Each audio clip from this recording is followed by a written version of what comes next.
இங்கே பாருங்க, இது எவ்வளோ பெரிய எண்ணெய். இந்த கோகனட் ஆயில் எங்கள் மாமா கேரளா போனப்போ எனக்கு வாங்கிட்டு வந்து கொடுத்தாரு. அவர் எப்போவுமே கேரளா போனாக்கா இந்த எண்ணெய் பாருங்கள் எவ்வளோ பெருசு. இது ரொம்ப பெரிய பாட்டில் தெரியுதா உங்களுக்கு? இப்படி கீழே கீழே இப்படி வச்சா கூட இவ்வளோ உயரமாக இருக்கும். எனக்கு ஈக்குவலாக இருக்கும். பாருங்கள் எவ்வளோ பெரிய பாட்டில். அவர் எப்போ கேரளா போனாலும் இதை மறக்காமல் எனக்கு வாங்கிட்டு வந்து கொடுப்பாரு. ஏன்னா நான் தலைக்கு வந்து பியூர் கோகனட் ஆயில் தான் தேய்ப்பேன். வீட்லேயும் இதான் யூஸ் பண்ணுவாங்க. பட் சில நேரத்தில் சமைக்கும் போது எண்ணெய்லாம் இல்லைன்னா அர்ஜென்ட்டுக்கு இது எடுத்து இப்படி ஊற்றிப்பேன்.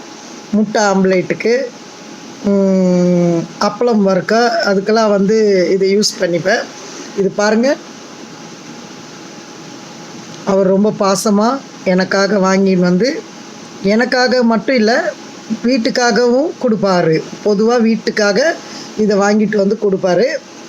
இது மாதிரி ஒரு 2 பாட்டில் கொடுத்தாரு இந்த முறை. இங்கே பாருங்கள், சூப்பராக இருக்கும். நம்ம எந்த அளவுக்கு ஆயில் தலையில் ஹேரில் வைக்கிறோமோ அந்த அளவுக்கு ஹேர் முடி கொட்டாமல் நல்லாயிருக்கும்.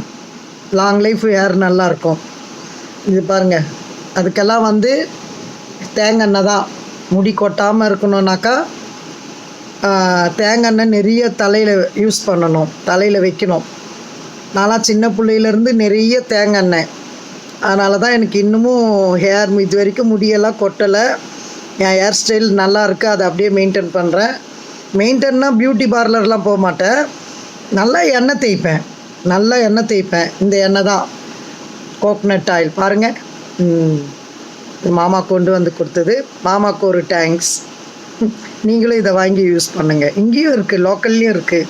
இது அவர் கேரளாலேருந்து கொண்டு வந்தார். ஓகே, பாய் பாய். நான் உங்கள் ஜாய்ஸ் மாலா, சென்னை.